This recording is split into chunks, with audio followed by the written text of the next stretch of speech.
1300 hours Pakistan Standard Time. Assalamu alaikum. This is Radio Pakistan. The news read by Asma Hafiz. First, the headlines. Prime Minister, while launching Ehsaas Saving Wallets initiative in Islamabad today, reiterated his commitment to uplift weak segments of society as per principles of State of Medina. In Indian illegally occupied Jammu and Kashmir, High Court Bar Association has urged international community to secure settlement of Kashmir dispute with same political will and diplomacy as that of Palestine. In India, over 12 opposition parties have declared their support for the farmers' nationwide protest call on Wednesday. U.S. Secretary of State says Washington is fully prepared to get back to the 2015 nuclear deal with Iran. And now the news in detail. Prime Minister Imran Khan launched Ehsaas Saving Wallets initiative in Islamabad today, which is aimed at financial and digital inclusion of women. Speaking on the occasion, the Prime Minister termed it a very significant program, saying financial inclusion of women will help their mainstreaming and reduce poverty. He said through Ehsaas Bachat Bank account, the women will be able to better utilize the cash assistance being given to them under Ehsaas program. The Prime Minister said Ehsaas Cash Emergency Program has been ranked amongst top 4 social protection interventions by the World Bank. He said in the wake of COVID-19, cash assistance was delivered to the deserving families in the most transparent and apolitical manner. The Prime Minister once again expressed the commitment to uplift the weak segments of the society as per the principles of State of Medina. On the occasion, Special Assistant on Poverty Alleviation, Sania Nishtar, briefed the Prime Minister about the Ehsaas Saving Wallets.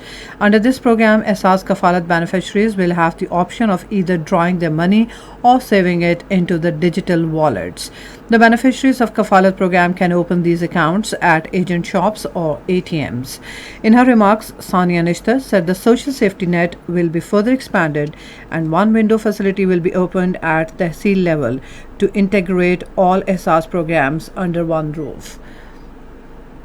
Ministry of National Health Services says the first batch of China's single-dose CanSino COVID-19 vaccine would be available for administration to the citizens by the end of this month after thorough, rigorous quality control checks. According to an official of the ministry, the first batch of bulk CanSino vaccine is being processed at the National Institute of Health's plant, which was set up for this purpose last month, and a specially trained team is working on it. Governor Punjab Chaudhry Mohammad Sarwar met with member of the U.S. Congress Addie Bernice Johnson in United States today. During the meeting, Addie Bernice acknowledged Pakistan's efforts to eradicate terrorism and bringing peace in the region. She said the United States gives value to Pakistan's role in the peace process of Afghanistan. Governor Punjab on the occasion stressed the need for resolution of Palestine and Kashmir issues for world peace.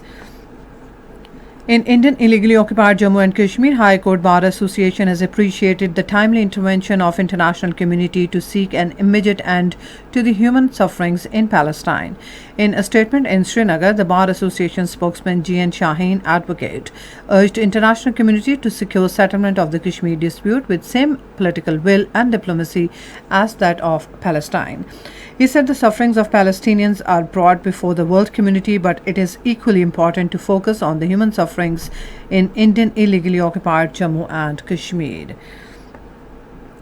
In India, leaders of over 12 opposition parties have declared their support for the farmers' nationwide protest call on Wednesday, marking the completion of 6 months of protests against the 3 controversial farm laws.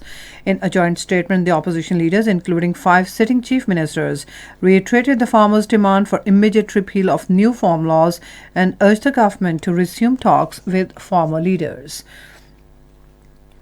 Iran says it would move on with nuclear talks in Vienna till a final agreement is reached. This was stated by Iranian President Hassan Rouhani at a meeting in Tehran. Meanwhile, U.S. Secretary of State Antony Blinken in an interview said the United States is fully prepared to get back to the 2015 nuclear deal, which will serve as a foundation to sort out other issues with Iran. And that is the end of this news bulletin. For more news and analysis, log on to our website radio.gov.pk and also watch live video streaming of our bulletins on the link facebook.com/Radio Pakistan News Official.